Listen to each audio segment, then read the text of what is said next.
Hey, hey, you know what time it is? Woo! Get into it! Get into it! Yes! We're back! We're back with Storytime with Chris with another reading of a series of unfortunate events by Lemony Snicket. This time, we're going to be reading the third book, The Wide Window, which is actually one of my favorites. It's not the favorite. That actually goes to... Actually, it's tied. It's tied with The Austere Academy and The Vile Village, which is book 7. I'm pretty sure the Austere... Wait a minute. Is the Austere Academy? No. Okay, so it's Vile Village, Ursac's Elevator, and then the Austere Academy. One reason why the Austere Academy is one of my favorites is there is a character we will meet later on called Carmelita Spatz, who says this phrase that me and my siblings used to say all the time to each other as a joking insult, like, "Get out of my way, you cake sniffers!" Like, we'll get to it. We'll get to it. Because I think we have 2 more books before we get to that one. And then we'll meet some more wonderful characters in that book that are important to the future story. Because there's 13 books, and I'm telling you, when we get to the end, it's going to blow your mind. Because there's a lot of revelations that happen in the last 2 books of the series. But I hope everybody's having a great day. It's Thursday, one more day to Friday. Yesterday was my favorite day of the week. And as I always say, Wednesdays are always my favorite day of the week. Because ever since I was a child, something good always happens to me on Wednesday. Ever since I can remember. And I was born on a Wednesday. But I like Thursdays too. Because it's the anticipation before Friday. So, here's a lovely illustration. There are the Baudelaire orphans sitting at a dock. Seems a bit dreary, and we're gonna find out what happens next. Now, you know me, y'all. I have a rapacity of not cleaning my glasses, so I'm gonna just do that now before I look foolish. But as I always say, you don't have to watch these videos when they go live. You're more than welcome to watch them in your downtime, nap time, max or relaxing, chillaxing time.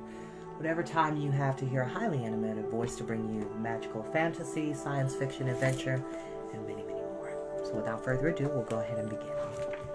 And no, I don't own the music that is being played in the background, which is brought to you by our friend Mr. Ambiance. Please go show them some love on YouTube. Like, share, subscribe.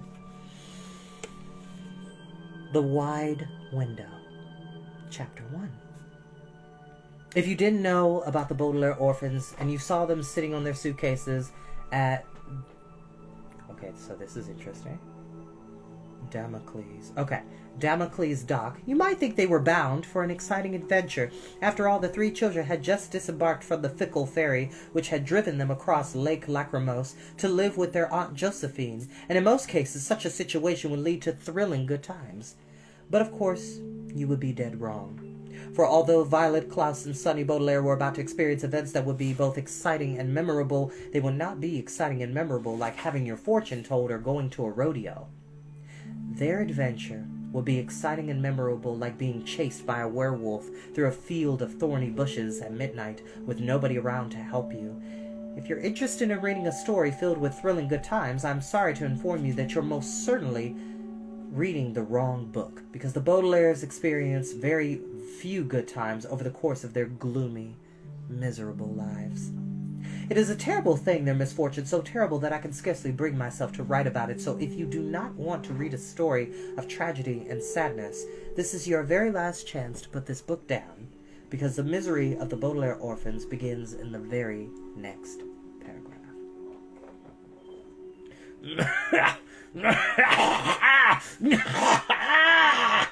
"Look what I have for you," Mr. Poe said, grinning from ear to ear and holding out a small paper bag.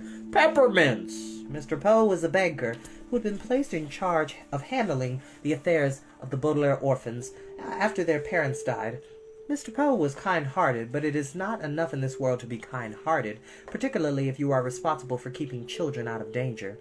Mr. Poe had known the 3 children since they were born and could never remember that they were allergic to peppermints, which is ironic because I'm allergic to cranberries, raspberries, and strawberries.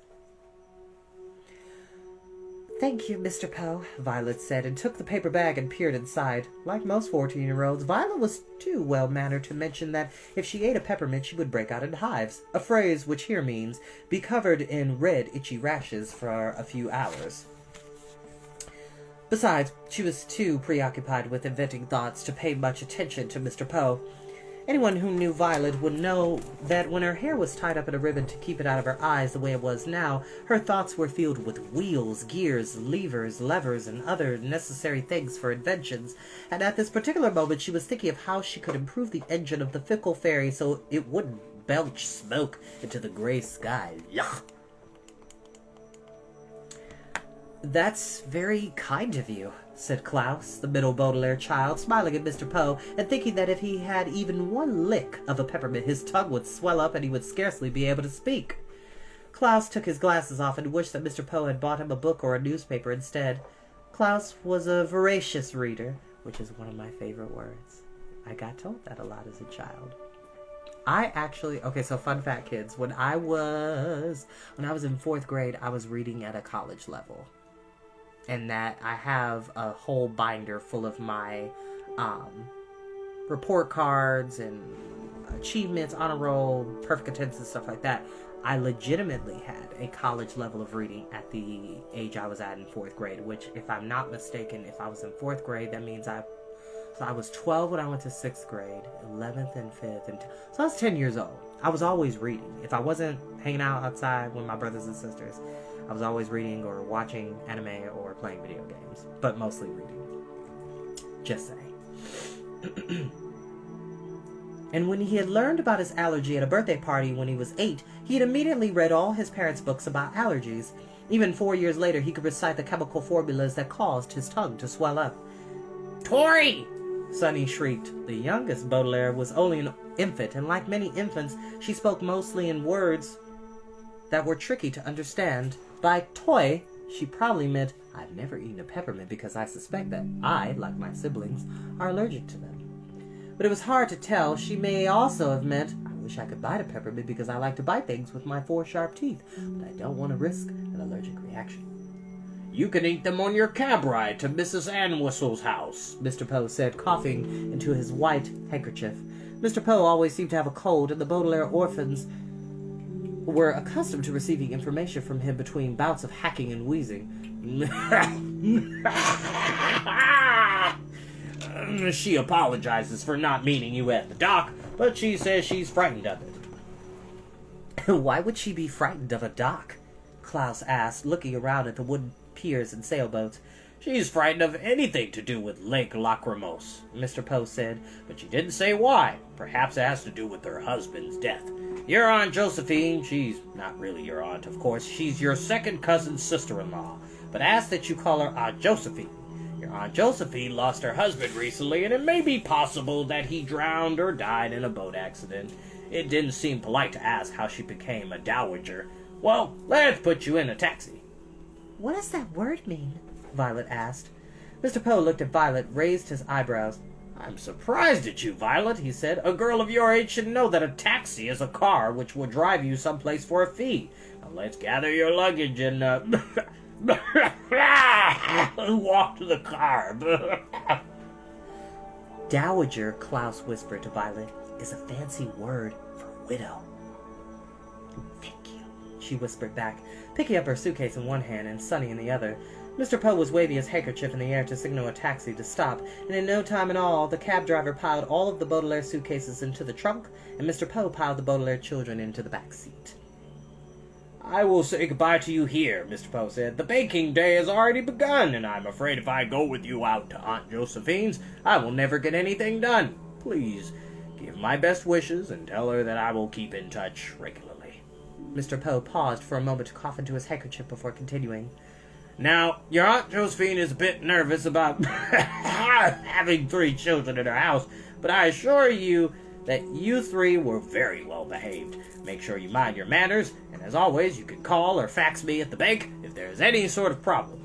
Although I don't imagine anything will go wrong this time." When Mr. Poe said, "this time," he looked at the children meaningfully as if it were their fault that poor Uncle Monty was dead, but the Baudelaires were too nervous about meeting their new caretaker to say anything more to Mr. Poe except, "So long." "So long," Violet said, putting the bag of peppermints in her pocket. "So long," Klaus said, taking one last look at Demalchus' dock. "Frau!" Sonny shrieked, chewing on her seatbelt buckle. So long, Mr. Poe replied, and good luck to you. I will think of the Baudelaires as often as I can. Mr. Poe gave some money to the taxi driver and waved goodbye to the 3 children as the cab pulled away from the dock and onto a gray cobblestone street.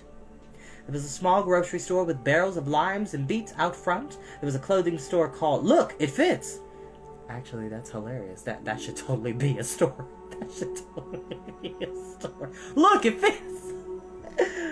I'm crazy. Which appeared to be undergoing renovations. There was a terrible-looking restaurant called The Anxious Clown with neon lights and balloons in the window. But mostly there were many stores and shops that were all closed up with boards or metal gratings over the windows and doors. This town doesn't seem very crowded, Klaus remarked. I was hoping we might make some new friends here. It's the off-season, the cab driver said.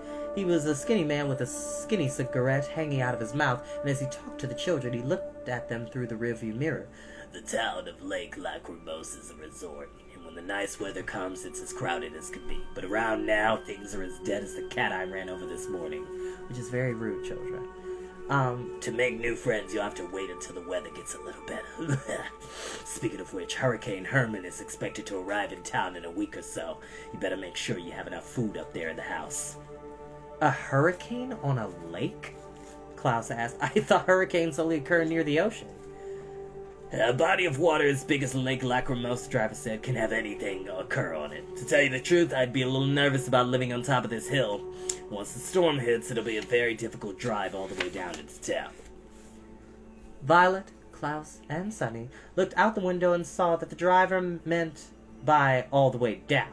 The taxi had turned one last corner and arrived at the scraggly top of a tall, tall hill, and the children could see the town far, far below them. The cobblestone road curling round the buildings like a tiny gray snake, and the small square of Damalcus dock with specks of people bustling around it, and out beyond the dock was the inky blob of Lake Lachrymose, huge and dark as if a monster were standing over the 3 children, casting a giant shadow below them. For a few moments the children stared into the lake as if hypnotized by this enormous stain on the landscape. The lake is enormous, Klaus said, and it looks so deep. I can almost understand why Aunt Josephine is afraid of it. The lady who lives up here, the cab driver said, is she afraid of the lake? That's what I've been told, Violet said. The cab driver shook his head and brought the cab to a halt. I don't know how she could stand it then. What do you mean? Violet asked. You mean you've never been to this house? He said. No, never, Klaus replied. We've never even met our Aunt Josephine before. Well, if your Aunt Josephine is afraid of the water, the cab driver said, I can't believe she lives in this house. What are you talking about? Klaus asked. Well, take a look. The driver answered and got out of his cab. The Baudelaires took a look. At first, the 3 children saw a small boxy square with a peeling white door, and it looked as if the house was scarcely bigger than the taxi which had taken them into it. But as they piled out of the car and drew closer, they saw that this small square was the only part of the house that was on top of the hill. The rest of it, a large pile of boxy squares, all stuck together like ice cubes, hung over the side, attached to the hill by long metal stilts that looked like spiders' legs. As the 3 orphans peered down at their new home, it seemed as if the entire house were holding on to the hill for a dear life. The taxi driver took their suitcases out of the trunk, set them in front of the peeling white door, and drove down the hill with a toot of his own horn for a goodbye. There was a soft squeak as the peeling white door opened, and from behind the door appeared a pale woman with her white hair piled high on top of her head in a bun.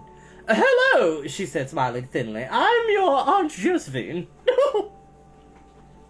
Hello, Violet said cautiously, and stepped forward to meet her new guardian. Klaus stepped forward behind her, and Sunny crawled forward behind him.